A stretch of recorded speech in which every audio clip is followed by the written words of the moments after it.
Sir sir గౌరవ సభ్యులు మాట్లాడి సీతక్క గౌరవ సభ్యులు సీతక్క మాట్లాడ వారు ఎన్నికల 2013 ఎన్నికల మేనిఫెస్టోలో కానీ మేనిఫెస్టో కంటే ముందు ఆయన పార్టీ పెట్టినప్పుడు కానీ ఒక అధికారానికి వచ్చేటప్పటికి ఒక 10 లక్షల సార్లు దళితుని ముఖ్యమంత్రి చేయకపోతే నా మెడ మీద తల ఉన్నదు అను. నువ్వు ఇంప్లిమెంట్ చేసినావా ఆఖరి దళితుడికి 3 ఎకరాల భూమి ఇస్తా, బోరేస్తా, మోటార్ ఇస్తా, 1.5 ఎకరం ఉంటే 1.5 యాడ్ చేస్తా, ఆయన ధనవంతుని చేస్తాను. చేసినావా? చేయలే.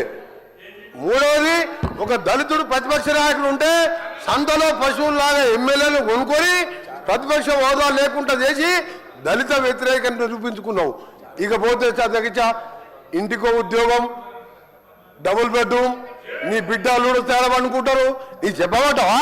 1,00,000 అబద్ధాలు ఆడి 2 సార్లు అధికారంలోకి వచ్చిన మీరు మేము చేసిన కార్యక్రమాలు 1,00,000 కోట్ల మంది ఇవాళ ఆర్టీసీలో ఉచితంగా మహిళలు ప్రయాణం చేస్తున్నారు. చూస్తలేవా? 50 లక్షల కుటుంబాలకు 200 యూనిట్ల వరకు ఉచితంగా ఈ రోజు కరెంట్ ఇస్తున్న మాట వాస్తవం కాదు. ఒక ఇంటికి 600-700 అంటే సంవత్సరానికి 7,000 రూపాయలు ఇలా మిగులుస్తున్నాం. ఇంకా చేసే కార్యక్రమాలు ఉన్నాయి. ఇప్పుడే మా సోదరుడు చెప్పినట్టు, శ్రీనివాస్ గారు చెప్పినట్టు 21 కోట్లు మన జిల్లాలో ఎన్ని వచ్చిన లెక్క వెళ్తే ఆ సభ్యునికి 2 లక్షల లోపు మీరు 1,00,000 అని చెప్పి 5 ఇన్స్టాల్మెంట్లో ఇస్తే 20,000 వడ్డీకి సరిపోయిన అధ్యక్ష. అంటే 15 ఏళ్లలో ఇన్ని చేసిన వాళ్ళం. మాకు ఇంకా 3-4 సంవత్సరాల సమయం ఉన్నది. ఇవన్నీ చేసి చూపిస్తాం. తొందర ఎందుకు పడతావు? అసలు నువ్వు దళిత ముఖ్యమంత్రి అని ఇన్ని లక్షల మంది దళితులు మోసం చేసి ఇలా బీసీ కులగణన చేస్తే కేసీఆర్, కేటీఆర్, హరీష్ రావు పార్టిసిపేట్ చేయలే. అంటే మీకు ప్రజల మీద ప్రేమ లేదు. అధికారం కోసం తప్పుడు వాగ్దానాలు, 1,00,000 వాగ్దానాలు ఇచ్చును. నీవిచ్చిన వాగ్దానాలు సగం అయిపోయాయి. మిగిలినవి కూడా చేసి చూపిస్తాం. తొందర పడకు.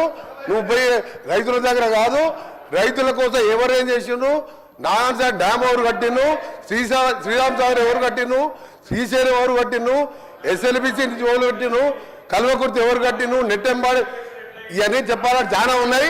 గవర్నర్ ప్రసంగం మాట్లాడితే మంచిదని గౌరవ సభ్యునికి సలహా ఇస్తున్నా.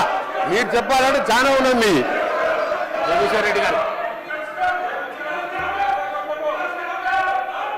అధ్యక్ష